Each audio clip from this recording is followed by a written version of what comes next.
I'm Daniel, this is Cunningham Manor, and in this video I'm going to show you some tips on how to record great vocals with UAD plugins within Apollo. Let's get right to it. So in this tip, I want to show you guys how to use UAD plugins effectively to save on DSP. The best way to do that, I found, is to record a scratch vocal. Just record with zero volume, basically. I have a Shure KSM32 right here, which I've been liking for vocals recently. I have never used it for vocals before, but if you actually watch the previous video, you can check out the link right here, but you'll hear the full Neve 1084 preamp on my vocals right there with this mic.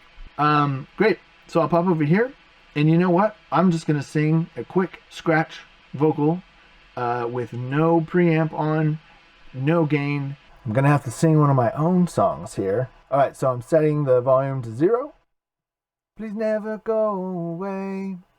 Let's take a look.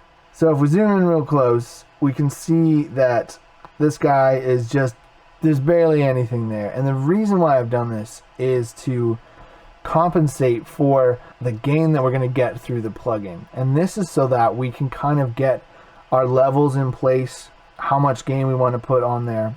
And so now I can listen back to that scratch track, put my plugin on, put my EQ on, and kind of do it in a mix form. So I'm going to pop back onto this track, and I know that I can't put obviously a unison plugin here.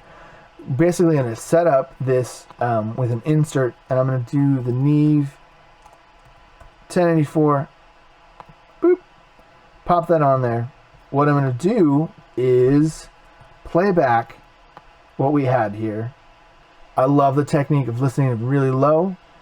I know that this mic is giving me some good low end, and I feel like it needs a lot of good top end to come through this plugin.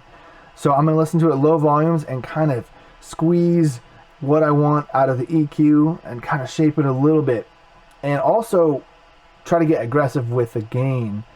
And I'm looking at my total output volume, which I want to be around the middle area over here. So let's keep playing that back. Yes, you're lovely on this beautiful night.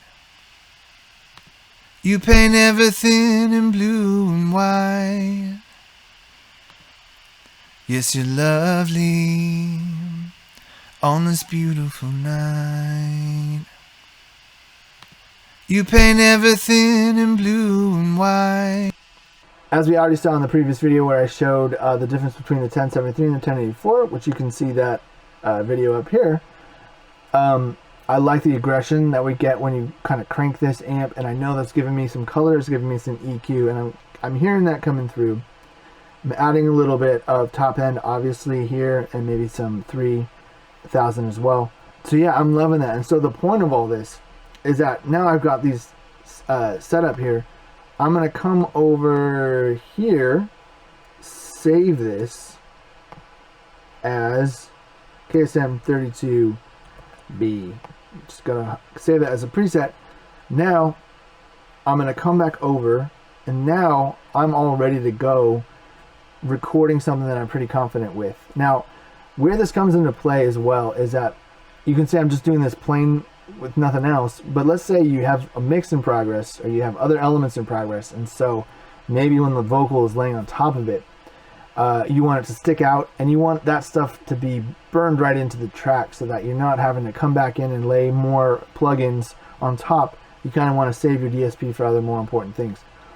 That's where it kind of comes into play, because then you can actually hear, okay, the vocal does need this, it does need this, it needs some pulled out, or however you want to EQ it. You can bake that in. So I think this is a great way to do it.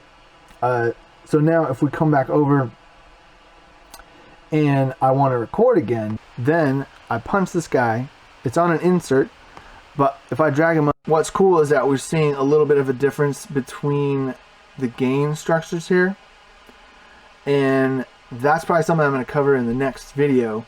So if you guys haven't subscribed, please do, so you can stay tuned for what's coming next, where I'm going to take a look at differences between the unison stuff that's going on and using the plugin maybe as an insert so we can see, is there actually a difference between those two? So here we go. Now that that's set up, I'm happy with what the EQ is doing, and now I can bake this in. Also, I can repeat this for future projects as well now that I have a preset set for it.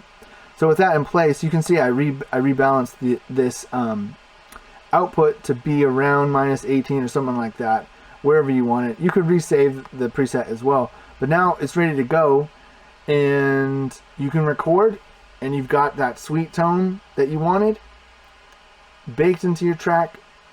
Beautiful. Thanks so much for watching, guys. I appreciate the support. I appreciate the comments. Hit me up with any questions you have or topics you guys want to talk about. Thanks again. Catch you in the next one. Boo.